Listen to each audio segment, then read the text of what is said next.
Bismillahirrahmanirrahim. Alhamdulillahirabbil alamin. Wassalatu wassalamu ala sayyidina Muhammadin wa ala alihi wa sahbihi ajma'in. Qala subhanaka la ilma lana illa ma 'allamtana innaka antal alimul hakim. Qala Allah ta'ala rabbi shrah li sadri wa yassir li amri wa hlul 'uqdatam min lisani yafqahu qawli. Amma ba'd. Qala musannifun rahimahullahu ta'ala wa nafa'ana bihi wa bi'almihi fid dharain. Wa sunnalan den sunataken apa ayu azina yen to azan sapa wong lil ula maring salat kang pertama kang awal fakat maka bloko min sholawatin saking pira-pira salat tawalat kang nuli-nuli apa sholawat. Kalau kemarin itu satu sholat fardu, satu azan sunnah.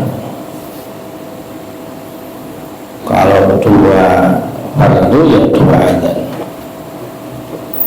Kecuali kalau dua fardu ini saling berurutan, misalnya sholat jamak atau sholat kodok dengan sholat hadir. Ini nanti adanya sunahnya sekali saja.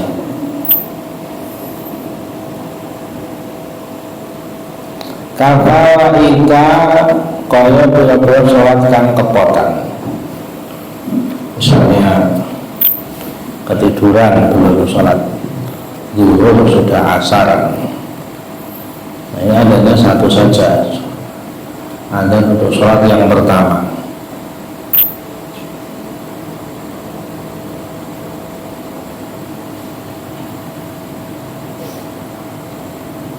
Beda kalau sholatnya ini berpisah, tawat ini nyambung.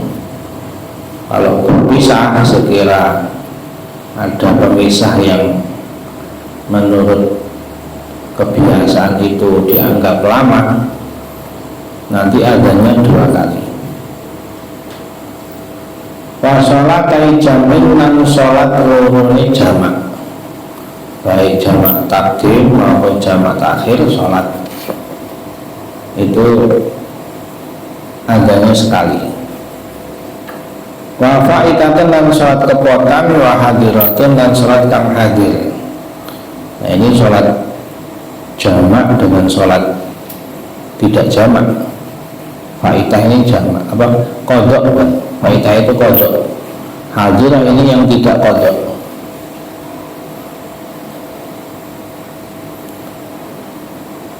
Apakah didahulukan yang tidak kodok dulu baru kodok, atau yang kodok dulu baru yang tidak kodok?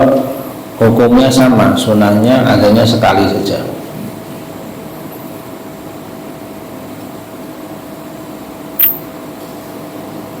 Dakhala kang manjing wis manjing apa waktuha waktune hadirah. Belum sholat zuhur sudah asar, sudah masuk waktu asar. Ini maknanya dakhala waktuha.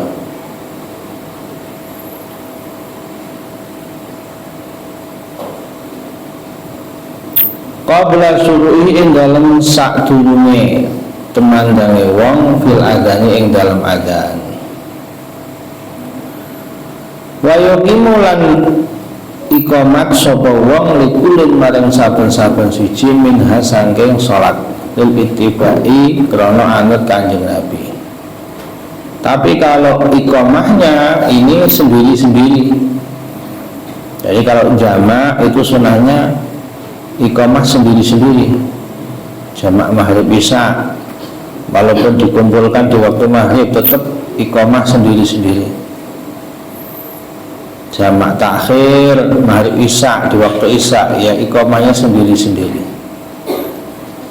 Karena ikut Nabi, sebagaimana hadis riwayat Bukhari Muslim dari sahabat Jabir wa huwa annahu sallallahu alaihi wasallam jama'a bainal maghribi wal isya'i bil Musdalifati bi adzanin wa iqamatain.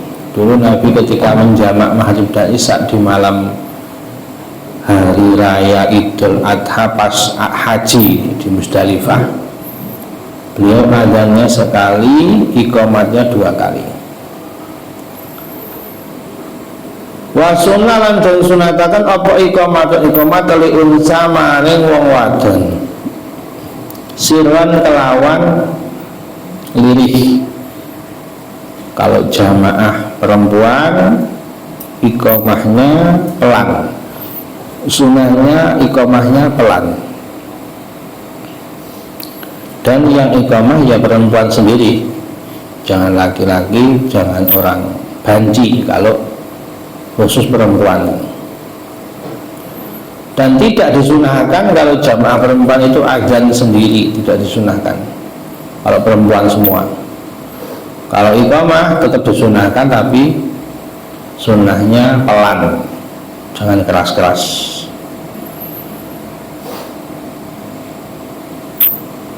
Kenapa dibedakan antara iqamah dan azan? Dalam Syarhul Manhaj,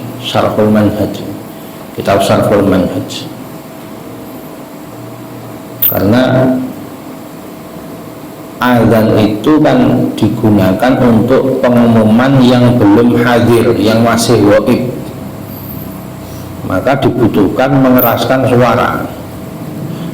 Kalau iqamah ini ditujukan bagi yang sudah hadir,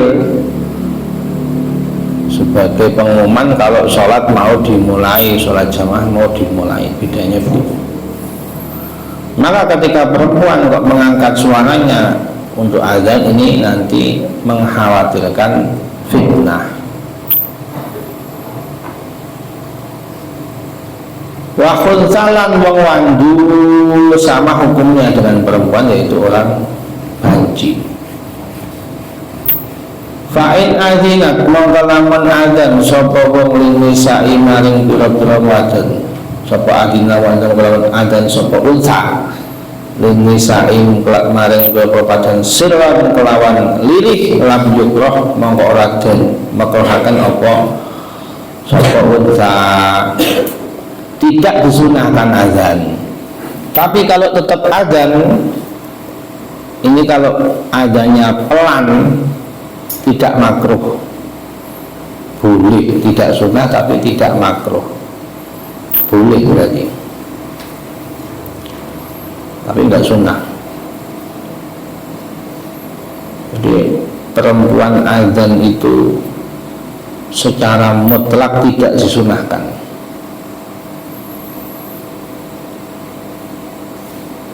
Kalau dia azannya, perempuan azan untuk laki-laki, tidak sah. Ada di sebagian kampung, sebagian desa itu, karena yang laki-lakinya pemalas semua, nggak ada yang jamaah, akhirnya yang azan perempuan. Nah, ini hukumnya tidak sah, dia azan menggantikan laki-laki, bahkan dosa dan haram hukumnya ini.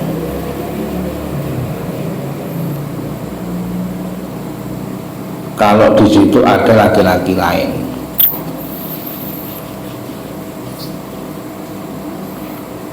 Kata Imam Romli, kenapa azan kok bisa haram?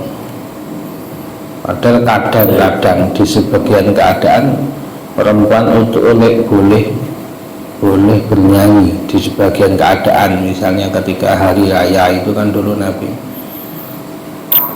menghibur Sayyidah Aisyah dengan beberapa perempuan yang bernyanyi, tapi itu bukan nyanyi-nyanyi yang membuat lacut, tapi nyanyi hiburan hari raya. Kenapa kalau azan enggak haram? Itu kata Imam Romli. Kalau nyanyinya itu kan khusus di kalangan perempuan sendiri. Tapi kalau untuk orang lain, untuk laki-laki yang ajnabi, ya hukumnya makruh minimal. meskipun aman dari fitnah. Adapun adzan itu sunnah mendengarkan. Kalau nyanyi itu makruh bagi laki-laki mendengarkan. Kalau adzan dari segi hukumnya sudah sunnah didengarkan. Kalau misalnya dibolehkan perempuan adzan, nanti akan menyebabkan perintah supaya laki-laki mendengarkan. Nah, ini menambah fitnah. Nah, menambah fitnah, mengkhawatirkan fitnah, ini harus dicegah. Dan di situ juga ada tasabuh, menyerupai laki-laki. Tasabuh dengan laki-laki hukumnya haram bagi perempuan ini. Beda kalau yang nyanyi yang boleh tadi itu nyanyi sebagian nyanyi, tapi tidak semua nyanyi. Sebagian lagu yang boleh karena lagu nyanyi untuk sebagian perempuan di kalangan perempuan sendiri, tidak boleh di kalangan laki-laki, tapi tidak boleh ditonton laki-laki. Itu adalah syiar, menjadi syiarnya para perempuan ini. Dan menyanyi itu bukan ibadah. Kalau adzan itu ibadah.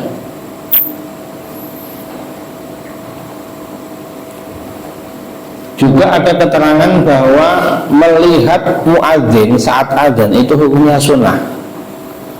Ada beberapa keterangan ini. Saat muadzin adzan, melihat itu hukumnya sunnah. Nah, kalau perempuan dibolehkan atau disunahkan adzan, nanti berarti memerintahkan melihat yang bukan mahram ini. Ini ada menambah fitnah lagi. Jadi banyak alasan disampaikan oleh Imam Romli kenapa perempuan tidak perlu adzan. Bisa makruh, bisa sampai haram.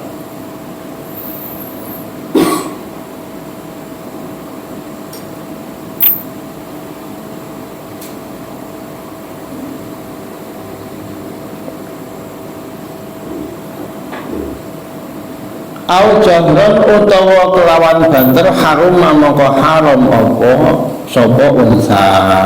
Kalau pelan makruh, kalau keras perempuan adzan keras hukumnya haram.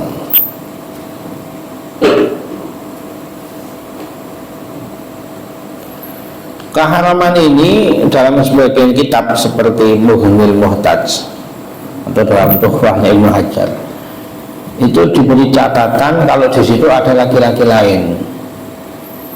Kalau enggak ada laki-laki, perempuan semua, tidak sampai haram. Ini kata Ibnu Hajar. Khilaf dengan Imam Romli. Imam Romli berpendapat meskipun tidak ada laki-laki, tetap hukumnya haram. Karena mengangkat suara dalam adzan itu adalah tugas laki-laki. Kalau ada perempuan mengangkat suara adzan, ini tasabuh dengan laki-laki yang hukumnya haram. Ini pendapatnya Imam Romli. Wa yunadi lan undang-undang sapa wong li jamaatin krana jamaah masratin kang den syariataken fil nafli ing dalam salat sunnah kaidin kaya salat riyaya wa tarawih lan salat tarawih wa witir lan salat witir apa as-shalatu jamus ufrida kang den dheweaken apa witir anha saking tarawih bi Ramadan ing dalam bulan Ramadan wa kusufin lan salat gerhana srengenge. Apa sing diundang-undang as-shalata jami'ah. As-shalatu jami'ah, boleh as-shalata, boleh as-shalatu. Binas bilang nasabe lafaz salat ihra'an krana i'rab nama i'rab ini i'rab nahwu i'rab seperti istiwal dikira-kirakan nanti ukhdurus sholata atau alzimus sholata.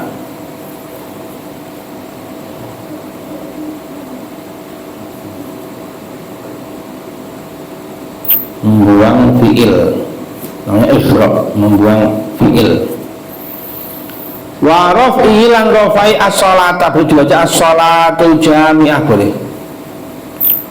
Mubtada'an halidati mubtada as-sholatu jami'ah Jami'ah boleh dibaca nasab, boleh baca rafa, boleh as-sholatu jami'atun, boleh as-sholatu jami'atan, boleh.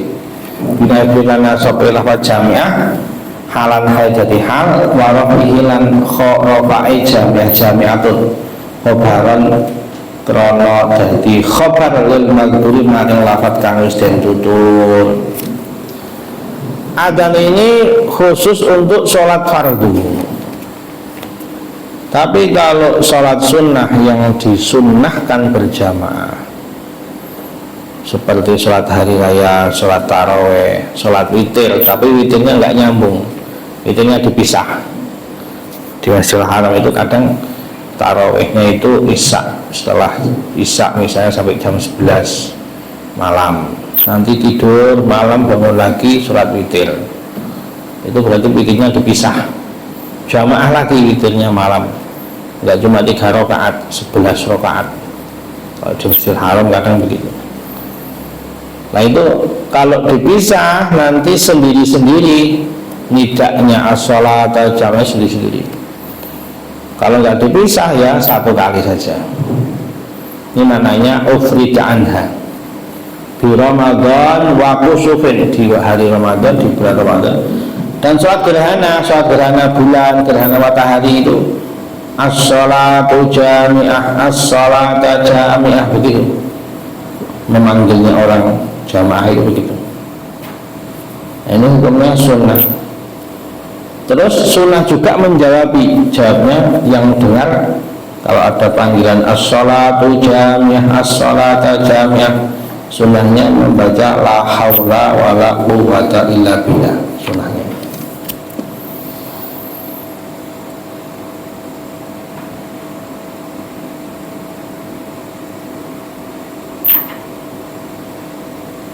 Termasuk juga sholat istisqa, itu juga as-sholatu jami'ah.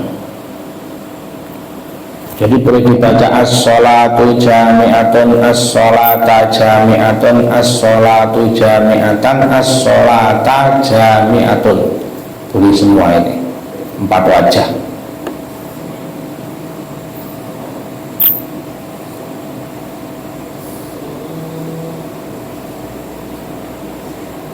Wa yuzyu lan nyukupi opo as-sholah diganti, enggak as-sholatu jami'ah tapi as-sholah atau as-sholah sekali saja, atau diulang as-sholah atau was-sholah rahimakumullah, boleh. Atau wahalumu ila sholah, wahalumu lan hadir sholat kabeh ila sholat maring sholat.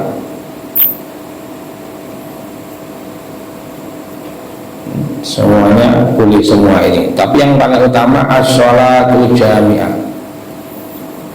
Kadang digabung as-sholatu jami'ah rahimakumullah, jawabnya la haula wala quwwata illa billah. Wa yukrahu lan denukuraken apa hayya 'alas shalah, makruh kalau nanggungnya hayya 'alas shalah.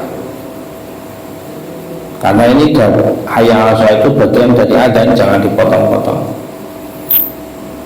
Menurut Ibnu Hajar, hayya 'alas shalah itu tanpa adzan itu makruh menurut Ibnu Hajar.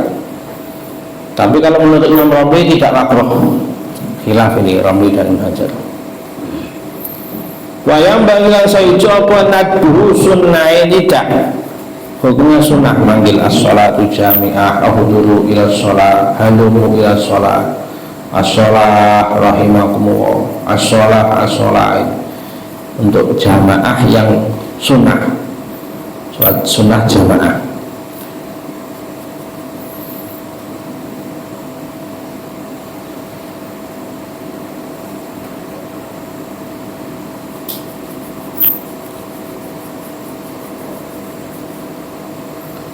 Hingga dukhulul waktu dalam nalikane manjing waktu wa inda sholati dan dalam nalikane sholat liyakuna supaya ono apa lidak iku naiban ganti anil adai sampai adan wal iqamati lan iqamah. Jadi as-sholatu jami'ah ketika masuk waktu, Misalnya sudah mulai gerhana, kalau sholat gerhana, nah, sudah pengganti azan diganti as-sholatu jami'ah. Nanti ketika mau sholat pengganti iqamat sama as-sholatu jami'ah, begitu. Wa kharajal kejaba biqouli kelan dawu ingsun rupane li jamaatin apa ma salat wa yusanu kang ora den sunataken fi dalem apa jamaatu jamaah. Ramalan salat lila kang den gawe den lakoni apa ma furada kali dewian. Jadi kalau salat yang tidak disunahkan jamaah ya tidak perlu memanggil as-sholatu jami'ah. Atau salat yang disunah, yang dilakukan sendirian, sholat tarawih tapi sendirian, sholat witir sendirian, sholat gerhana sendirian, itu juga ma'fu'ilah furoda, tidak perlu as-sholatu jami'ah.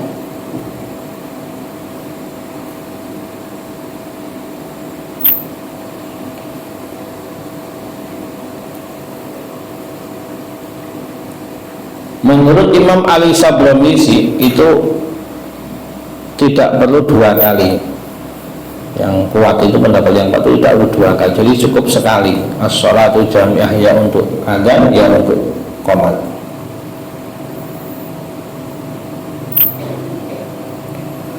Misalnya sholat yang disyariatkan tidak berjamaah itu sholat duha, nah, maka nggak perlu as-sholatu jami'ah.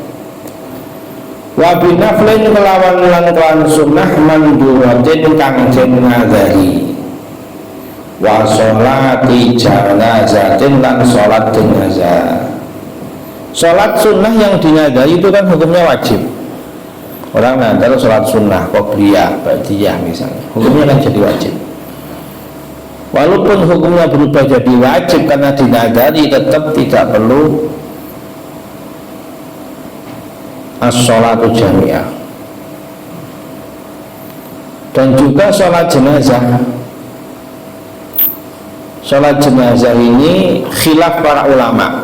Kalau menurut matan ini, yaitu Syekh Zainuddin Al-Walibari, nggak perlu diundang-undang, karena yang namanya sholat jenazah itu dilakukan ketika para muazzin, musyiin, orang yang takziah yang mau menggiring mayit itu sudah datang, maka nggak perlu memanggil. Itu kata alasannya yang diambil dari matan, kitab matan ini. Tapi kata Imam Ali Sabromisi, kalau begitu lihat alasan tersebut, kalau misalnya takziah banyak dan mereka tidak tahu, kalau nggak diumumkan kapan waktunya imam memulai sholat jenazah misalnya, kadang sambil nunggu, nggak tahu kalau dimulai nyolati mayit, nyolati jenazah. Itu kalau kata Syekh Sabromisi itu tetap dipanggil as-sholatu jami'ah kalau dibutuhkan nih. Jadi kalau dibutuhkan tetap disunahkan. Wa syurika fihi ma tartibun wa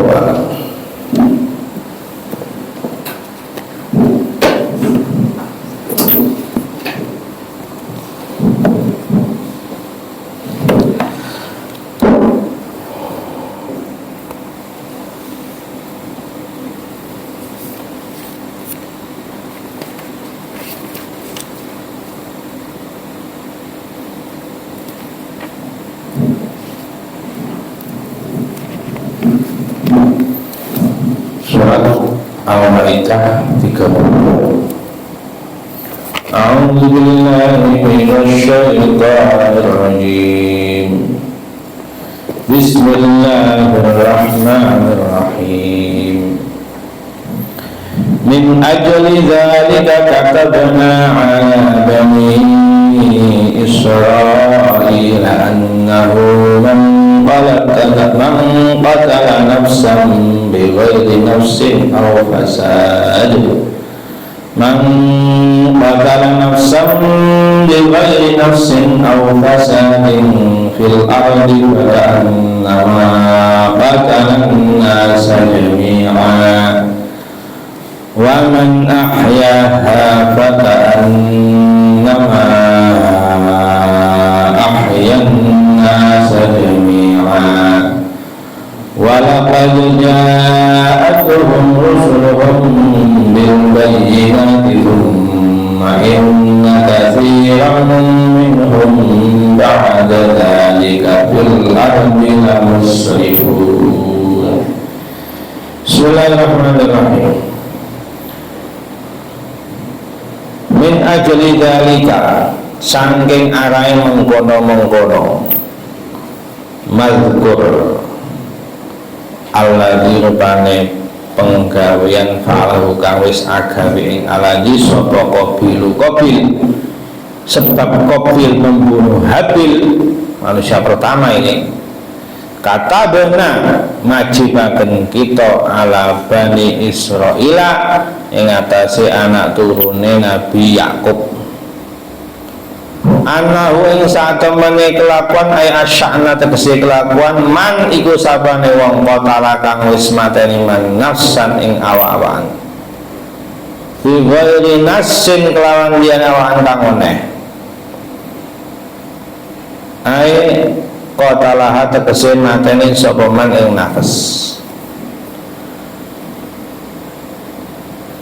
Dari ayat ini disebut tentang hukum membunuh tanpa ada sebab yang diperbolehkan.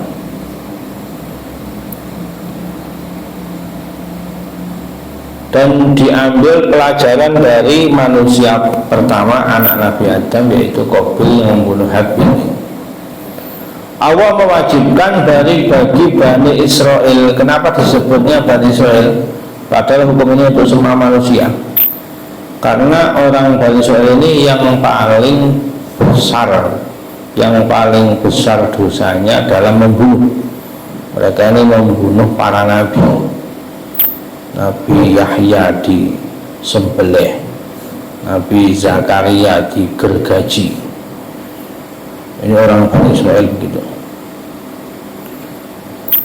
Mereka ingin membunuh Nabi Isa juga, tapi karena diangkat ke langit jadi nggak bisa. Mereka juga berkali-kali Yahudi ini mau membunuh Nabi. Jadi yang dibunuh ini para nabi. Membunuh Nabi ini perbuatan yang dosanya besar, melebihi membunuh orang biasa. Nah, karena dosanya paling besar, kesalahannya paling besar, oleh Allah yang disebut di ayat ini hanya Bani Israel.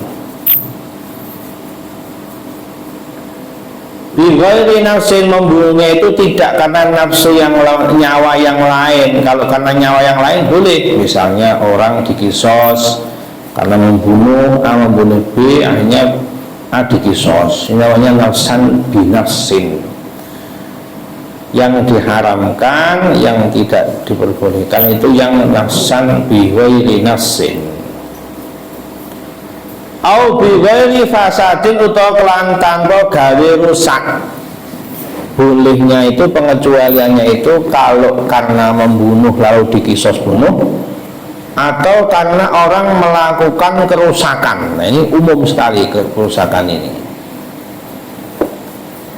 Makanya para madzhab arba'ah itu juga khilaf. Misalnya menurut Imam Malik, orang yang memata-matai disebut jasus, mata-mata, mata-mata musuh, membocorkan rahasianya kaum muslimin, diberikan orang kafir, penyusup mata-mata. Ini dihukum mati menurut madhab Malik. Kalau menurut madhab Syafi'i tidak dibunuh. Ini termasuk fasad menurut madhab Malik ini. Dulu ketika ada seorang perempuan, karena dia ini khawatir saudaranya, keluarganya di Mekah, dia sudah hijrah ke Madinah, nanti akan jadi korban, karena Nabi menyiapkan pasukan besar mau Fathu Makkah itu. Nah, ini perempuan ini, dia ini jalan menuju Makkah membawa rahasia supaya keluarganya itu nanti tidak ikut terbunuh, pikirannya begitu dia ini. Nah, ini namanya membocorkan rahasia Nabi. Itu ada riwayat diberikan Nabi untuk membunuh perempuan ini karena dia jasus, mata-mata melemahkan kaum muslimin ini, membocorkan rahasia kaum muslimin kepada musuh. Itu dalilnya madhab Malik. Kalau yang fasad dalam madhab Syafi'i itu nanti ayat setelah ini, innama jazaa'ul ladzina yuharibuna Allaha wa rasulahu yas'auna fil ardi fasadan ayyuqattalu ayyusallabu, dibunuh, membuat kerusakan. Nanti ayat setelah ini disalib, dipotong tangannya, selang-seling. Itu mereka siapa? Qutta'ut thariq, para perampok, begal. Itu hukumnya mati menurut mazhab itu. Bahkan kalau dia membunuh, merampok harta dan membunuh, hukumnya dibunuh dan disalib. Ini menurut mazhab Syafi'i. Mereka ini orang yang berbuat kerusakan, ini para pembegal, para perampok. Kalau menurut madhab Ahmad, yang membuat kerusakan dan hukum mati itu para penyihir. Jadi keras madhab Ahmad dengan orang tukang sihir, dukun sihir itu dihukum mati tanpa diminta bertaubat. Kalau itu madhab Ahmad. Tapi itu yang disepakati oleh semua madhab itu adalah orang murtad ini nanti. Fasadin gawe rusak atau kang nekani sapa nafas ing fasad fil ardi ing bumi min kufrin saking kekufuran, orang harbi boleh dibunuh, kufur harbi, atau orang murtad. Dalam hadis riwayat Bukhari, Nabi bersabda, man baddala dinahu faqtuluh, orang yang merubah agamanya, murtad dari Islam, hukumlah mati, bunuhlah, dihukum mati. Au zina utawa zina, terutama zina muhsan, yaitu zina bagi orang yang pernah menikah sah. Orang yang sudah pernah menikah namanya zinanya zina muhsan. Ini dirajam, dihukum mati. Dalam hadis riwayat Bukhari Muslim, la yakhillu damu mri'in muslimin yashhadu an la ilaha illallah wa anni rasulullah illa bi ihda salas. Tidak halal darah seorang muslim yang sudah bersyahadat kecuali sebab tiga. Pertama, as-sayyibuz zani, perempuan yang sudah menikah janda kok berzina, atau orang laki-laki yang duda atau punya istri, pokoknya sudah pernah menikah kok berzina. Nah, ini halal darahnya, dirajam. Wan nafsu bin nafsi, yang kedua adalah kisos, karena membunuh ya dihukum bunuh. Yang ketiga, wa tarik lidinihi al-mufarik al-jamaah, orang yang memisahkan diri dari Islam, meninggalkan jamaah kaum muslimin, meninggalkan Islam, murtad, ini juga hukumnya hukum mati, halal darahnya ini. Tapi yang melakukan pemerintahan Islam atau imamnya kaum muslimin yang melakukan. Fakaan nama kau sepadan kau sak temene. Al-obat kita tahu begal jalan, tahun itu sepadani kufur zina. Ini kerusakan termasuk tadi itu, membegal, merampok, kotorik, atau sejenisnya. Ya, penyihir menurut madhab Ahmad itu, penyihir ini kan membuat kerusakan. Atau ya tadi itu mata-mata, memata-matai kaum muslimin kalau menurut madhab Malik wa nahwihi itu. Fakan nama kotal kaya saat temene mateni sapa wong annasa ing manusa jami'an hale sekabehane. Orang yang membunuh tanpa alasan yang dibunuhkan oleh syariat, maka dia seakan-akan telah membunuh semua manusia. Apa maksudnya ini? Ada yang mengatakan ini kaitannya masih orang Bani Israil yang membunuh para nabi. Jadi membunuh para nabi ini seperti membunuh satu umat. Fakaan nama qatalan nasa jami'an. Ada yang mengatakan yang dimaksud membunuh seperti membunuh semua orang itu membunuh pemimpin adil. Misalnya yang dilakukan oleh orang Majusi namanya Abu Lu'lu'ah, membunuh Amirul Mukminin Abu Hafsin Al-Faruq Umar ibn Khattab. Umar ini disampaikan oleh Nabi, beliau ini babul fitnah, pintu fitnah. Nah, ketika Sayyidina Umar dibunuh, hanya fitnahnya terbuka sampai hari kiamat. Nah, bunuhnya akhirnya malah bunuh diri setelah dia menusuk banyak sahabat, 13 sahabat ini sebelum bunuh Umar ketika sholat subuh jamaah itu. Ternyata dia berembuk sama orang namanya Hurmuzan, orang Persia. Hanya Hurmuzan ini dibunuh oleh putranya Sayyidina Umar namanya Ubaidillah bin Umar. Jadi Umar itu punya putra Abdullah bin Umar, punya putra lagi Ubaidillah bin Umar.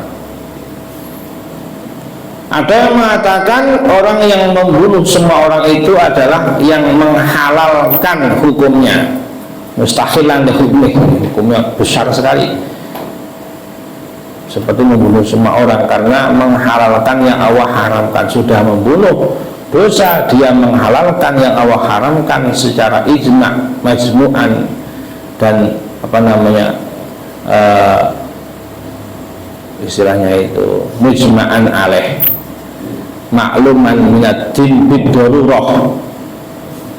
Semua orang tahu kalau membunuh ini dosa. Kok menghalalkan? Ini sama seperti membunuh semua manusia. Ada yang mengatakan fakaan nama qatalan nasa, ini maknanya kisos. Karena kalau kisos itu hukumnya sama. Orang 1000 membunuh 1 orang juga dikisos semua. Orang 1 membunuh 1000 pun dia dikisos. Nah, seakan-akan dia membunuh semua orang, kisosnya dia ini sama hukumnya, 1 dan 1000, 1.000.000 pun. Sampai pernah saya membunuh orang yang meroyok 1 orang, dikisos semua. Kata Sayyidina Umar, diprotes banyak orang, yang membunuh banyak orang kok dikisos semua. Kata Sayyidina Umar, meskipun yang membunuh 1 Son'a, 1 ibu kota, soalnya ibu kota Yaman Utara, seluruh ahli Son'a semuanya saya kisos kalau membunuh 1 orang. Ada yang mengatakan itu, mengeroyok pun semuanya dihukum dikisos. Jadi Islam itu sangat menghargai darah, sangat melindungi darah. Islam itu tidak boleh ditumpahkan tanpa alasan. Ada yang mengatakan seperti membunuh semua orang itu adalah dia mendapatkan azab yang berat di akhirat. Perumpamaannya begitu. Ada yang mengatakan seperti membunuh semua orang itu adalah bagi maktul, bagi korban, karena dia sudah nggak bisa hidup lagi, sudah nggak bisa balik lagi ke dunia karena dibunuh. Berat ini dalam Al-Quran, waman qatala mu'minan muta'ammidan fajaza'uhu jahannam khalidan fiha walahu adzabun alim walahu adzabun alim. Orang yang membunuh sengaja seorang mukmin masuk neraka jahanam kekal selama-lamanya. Sementara yang sudah dibunuh tidak bisa hidup lagi, makanya seperti membunuh semua orang. Ini perumpamaannya begitu, kata sebagian ahli tafsir. Bian intan gambare yen to nyegah sapa wong an qatliha saking mateni nas. Atau perumpamaannya orang kalau membunuh 1 orang berarti dia telah membunuh semua calon keturunannya dia, calon anaknya dia sampai hari kiamat. Nah, seakan-akan begitu, membunuh semua orang. Waman sapane wong ahya kang urip-urip man ing nafas bianin ka gawe nyegah sapa man angkot saking mateni nafas fakaan nama ahya kaya sak temene ngurip wong ana sing manusa jamian hale sekabehane. Sebaliknya kalau orang menghidupkan, kok menghidupkan itu bagaimana? Yang menghidupkan kan Allah. Maksudnya apa? Menyelamatkan orang dari kematian. Ada yang menafsirkan begitu. Pahalanya besar sekali itu. Ada orang mau tenggelam, selamatkan. Ini seakan-akan pahalanya dia menghidupkan semua manusia itu. Besar itu. Termasuk menurut Imam Syafi'i itu dokter, profesi dokter, tabib kalau zaman dulu itu pahalanya besar. Dia seperti menghidupkan semua manusia itu. Jadi Imam Muhammad bin Idris Asy-Syafi'i itu sangat memuji-muji ilmu kedokteran. Dalam beberapa kalam beliau itu qala la a'lamu ilman ba'dal halal wal haram anbalu minat-tib illa ahlal kitab qad ghalabuna alaih. Tidak ada ilmu yang lebih utama setelah mengetahui halal haram. Jadi ilmu fikih, ilmu syariat yang lebih mencerdaskan selain ilmu kedokteran, ketabiban, kata Imam Syafi'i. Tapi ahlul kitab, orang-orang kafir, banyak yang mengalahkan kita. Banyak dokter yang kafir, yang non-muslim, yang belum masuk Islam itu banyak. Itu sudah dari dulu Imam Syafi'i mengatakan itu. Kita dikalahkan kalau dalam masa kedokteran karena banyak kaum muslim yang kurang peduli dengan ilmu kedokteran. Dalam kalam lain kata beliau itu al ilmu ilman, ilmu ada dua, ilmu din wa ilmu dunia, ilmu agama dan ilmu dunia. Fal ilmu din lid-din wal fikih, ilmu agama untuk agama itu adalah ilmu fikih. Wal ilmu alladzi lid-dunya wa ilmu yang untuk dunia itu ilmu kedokteran. La taskunanna baladan la yakunu fihi alimun yuftik an dinik wala tabibun yumbi'uka an amri badanik. Kata Imam Syafi'i, kamu jangan tinggal di satu daerah yang enggak ada orang alim yang memberimu fatwa tentang agamamu. Bodoh semua di sini, jangan tinggal di situ, kata Imam Syafi'i itu. Atau di tempat yang enggak ada dokternya, badanmu kenapa-napa tidak ada yang bisa ditanya, sakit apa tidak ada yang bisa mengobati, tidak ada yang bisa ditanyakan tentang penyakit. Nah, ini kata Imam Syafi'i, jangan tinggal di situ. Dalam riwayat Imam Syafi'i itu berkata dayya'u thulutsal ilm wa waqaluhu ilal yahud wan nasara. Kaum muslim itu banyak yang menyia-nyiakan sepertiga ilmu, mereka serahkan kepada Yahudi dan Nasrani. Apa itu? At-tib, yaitu ilmu kedokteran, ilmu yang disia-siakan oleh kaum muslim ini. Ini kata Imam Syafi'i. Jadi beliau sangat muji-muji ilmu kedokteran ini.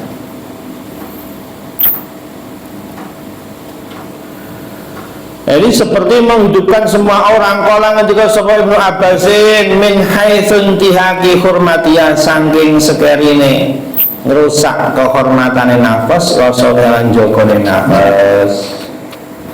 Walaqad ja'atuhum lan yakti teman-teman teko ing Bani Israil Bani Israil ing anak turune Nabi Yakub. Itu Nabi Yakub. Isra maknanya abdun, il itu Allah, Abdullah. Dalam bahasa Ibrani, Israel itu Abdullah dalam bahasa Arab. Nama lain Nabi Yakub. Sebagaimana Nabi Yunus itu punya nama lain Zulmun, Nabi Isa punya nama lain Al-Masih. Nama lain dari Yakub adalah Israel.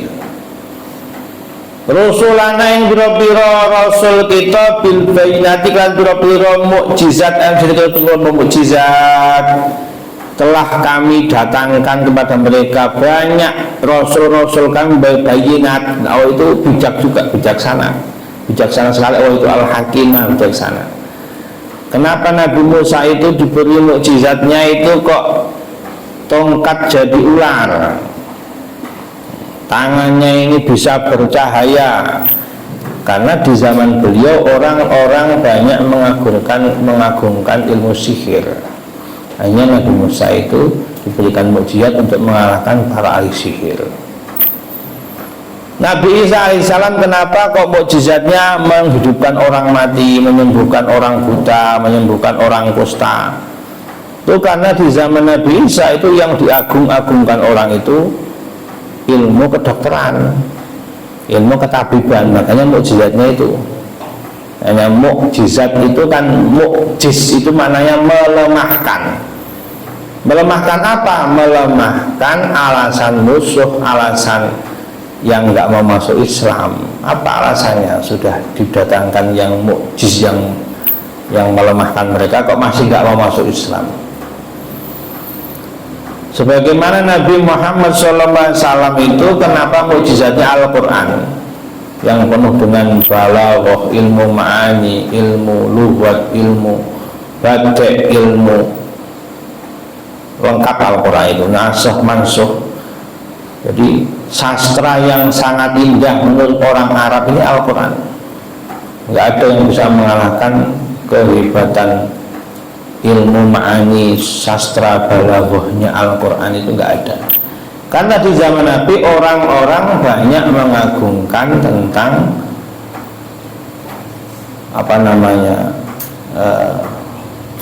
mengagungkan tentang ilmu balaghah, ilmu sastra, ilmu apa istilahnya, ilmu ma'ani ya. Pokoknya di zaman Nabi seperti itu, orang mengagungkan sastra Arab.